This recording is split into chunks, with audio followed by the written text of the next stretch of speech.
അവിടെ ഏറ്റവും പ്രധാനപ്പെട്ട വാർത്ത എന്നത് ചെങ്കോട്ട സ്ഫോടനം ചാവേർ ആക്രമണം തന്നെയെന്ന് NIA സംഘത്തിന്റെ കണ്ടെത്തൽ.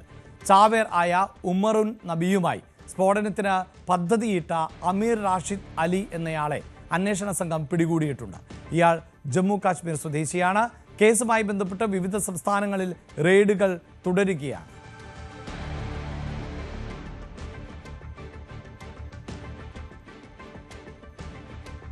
ചെങ്കോട്ടയിലേത് അബദ്ധത്തിൽ പറ്റിയ സ്ഫോടനം ആയിരുന്നോ അതെയോ ചാവേർ ആക്രമണമായിരുന്നോ എന്നത് സംബന്ധിച്ച സംശയങ്ങൾ ആണ് ഇപ്പോൾ ദൂരീകരിക്കപ്പെടുന്നത്. ചെങ്കോട്ട സ്ഫോടനം ചാവേർ ആക്രമണം തന്നെ എന്നാണ് നാഷണൽ ഇൻവെസ്റ്റിഗേഷൻ ഏജൻസിയുടെ കണ്ടെത്തൽ. അതേസമയം ചാവേർ ആയ ഉമർ ഉൻ നബിയുമായി സ്ഫോടനത്തിന് പദ്ധതിയിട്ട അമീർ റാഷിദ് അലി എന്നയാളെ സംഘം പിടികൂടുകയും ചെയ്തിട്ടുണ്ട്. നിർണായകമായ അറസ്റ്റുകൾ ആണ് ഇപ്പോൾ നടന്നുകൊണ്ടിരിക്കുന്നത്. രാജ്യത്ത് തന്നെ ഈ വൈറ്റ് കോളർ ടെററിസം വർദ്ധിച്ചു വരുന്ന ഒരു പശ്ചാത്തലത്തിൽ കൂടിയാണ് ഇത്തരം അറസ്റ്റുകൾ ഏറെ നിർണായകമാകുന്നത്. സമൂഹത്തിൽ ഉന്നത പദവികൾ വഹിക്കുന്ന ഉയർന്ന വിദ്യാഭ്യാസ യോഗ്യതയുള്ള ആളുകൾ ഉൾപ്പെടെ ഭീകരാക്രമണത്തിൻ്റെ ഭാഗമാകുന്നു എന്ന ഞെട്ടിക്കുന്ന വിവരങ്ങൾ ആയിരുന്നു ഇപ്പോൾ പുറത്തു വരുന്നത്. അതേസമയം വലിയ പദ്ധതികൾ ആയിരുന്നു രാജ്യത്തിൻ്റെ വിവിധ ഭാഗങ്ങളിലടക്കം വൻ സ്ഫോടന പദ്ധതികൾക്കായിരുന്നു തീവ്രവാദ സംഘം ആസൂത്രണം ചെയ്തിരുന്നത് എന്നതുൾപ്പെടെയുള്ള വിവരങ്ങൾ ആണ് പുറത്തു വന്നുകൊണ്ടിരിക്കുന്നത്. ഇനി നമ്മൾ ബീഹാറുമായി ബന്ധപ്പെട്ട വാർത്തയിലേക്കാണ്. ബീഹാറിൽ തെരഞ്ഞെടുപ്പ് ഫലമൊക്കെ പുറത്തു വന്നത് നമുക്കറിയാം. ബീഹാറിൽ ഇനി സർക്കാർ രൂപീകരണം എപ്പോൾ എന്നതാണ് അറിയേണ്ടത്. എന്നാണ് മുഖ്യമന്ത്രിയായി നിതീഷ് കുമാർ സത്യപ്രതിജ്ഞ ചെയ്യുക എന്നതുൾപ്പെടെയുള്ള കാര്യങ്ങൾ അറിയേണ്ടതുണ്ട്. ബീഹാറിൽ നിതീഷ് സർക്കാരിൻ്റെ സത്യപ്രതിജ്ഞ വ്യാഴാഴ്ച നടക്കും എന്നുള്ളതാണ്. JDUവും BJPയും മന്ത്രിസ്ഥാനം തുല്യമായി പങ്കിടാൻ ആണ് ഇപ്പോൾ ആലോചിക്കുന്നത്. സ്ഥാനമൊഴിയുന്ന സർക്കാരിൻ്റെ അവസാന മന്ത്രിസഭാ യോഗം ഇന്ന് ചേരുന്നുണ്ട്. ER രാഗേഷാണ് വാർത്തയുടെ വിശദാംശങ്ങളുമായി ചേരുന്നത്. രാഗേഷ്, JDUവിൻ്റെയും BJPയുടെയും ഒക്കെ യോഗങ്ങൾ നടക്കാൻ പോകുന്നു. നിയമസഭാ കക്ഷി നേതാക്കളെ തെരഞ്ഞെടുക്കാൻ പോകുന്നു. അതോടൊപ്പം പുതിയ മന്ത്രിസഭാ നീക്കങ്ങൾ എങ്ങനെയാണ്, ഉപമുഖ്യമന്ത്രിമാരായി ആരൊക്കെ എത്തുമെന്നതിലൊക്കെ എന്തെങ്കിലും സൂചനകളുണ്ടോ രാഗേഷ്?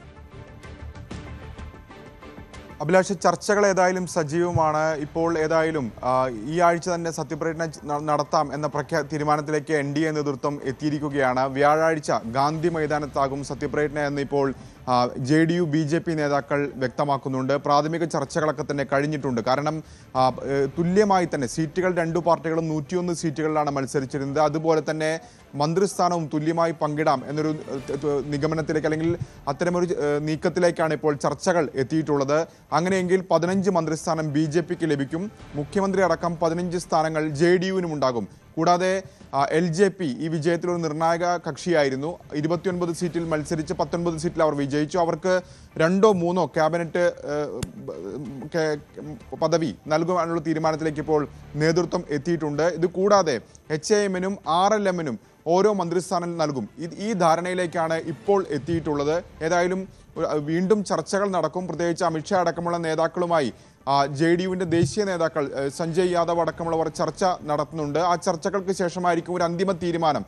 ഇന്ന് ഏതായാലും 11:30 മന്ത്രിസഭാ യോഗം ചേരുന്നുണ്ട്. നിലവിലെ സർക്കാരിൻ്റെ അവസാന മന്ത്രിസഭാ യോഗം. അതിനുശേഷം നിതീഷ് കുമാർ ഗവർണറുമായി കൂടിക്കാഴ്ച നടത്തും. തുടർന്ന് രാജി സമർപ്പിക്കുകയും ചെയ്യും. അതിനുശേഷം നടക്കുന്ന NDA യോഗത്തിൽ നിതീഷിനെ നേതാവായി തിരഞ്ഞെടുക്കും. നാളെ NDA യോഗം ചേർന്നിട്ട് നിതീഷിനെ നേതാവായി തിരഞ്ഞെടുക്കുന്നുണ്ട്. ഇന്ന് നടക്കുന്നത് JDUവിൻ്റെ നിയമസഭാ കക്ഷി യോഗമാണ്. ആ യോഗത്തിൽ നിതീഷിനെ നേതാവായി പ്രഖ്യാപിക്കുകയും ചെയ്യും. ഏതായാലും ഗാന്ധി മൈതാനത്താണ് സത്യപ്രതിജ്ഞാ ചടങ്ങുകൾ. അതായത് രാഗേഷ്, ഈ തെരഞ്ഞെടുപ്പ് ഫലം വന്നപ്പോൾ ഉണ്ടായ ഒരു പ്രത്യേകത എന്നത് ഒന്ന്, മൃഗീയമായ ഭൂരിപക്ഷത്തോടു കൂടി തന്നെയാണ് ഇത്തവണ NDA അധികാരത്തിലേക്ക് എത്താൻ പോകുന്നത്. അതിൽ തന്നെ BJP ഏറ്റവും വലിയ ഒറ്റക്കക്ഷിയായി മാറി എന്നുള്ളതായിരുന്നു. അതുകൊണ്ട് തന്നെ BJP കൂടുതൽ മന്ത്രിസ്ഥാനങ്ങൾ ചോദിക്കുകയോ അല്ലെങ്കിൽ മുഖ്യമന്ത്രി പദത്തിൽ പോലും അതൊരു വിദൂര സാധ്യതയാണ് എങ്കിൽ പോലും BJPയെ സംബന്ധിച്ചിടത്തോളം അത്തരം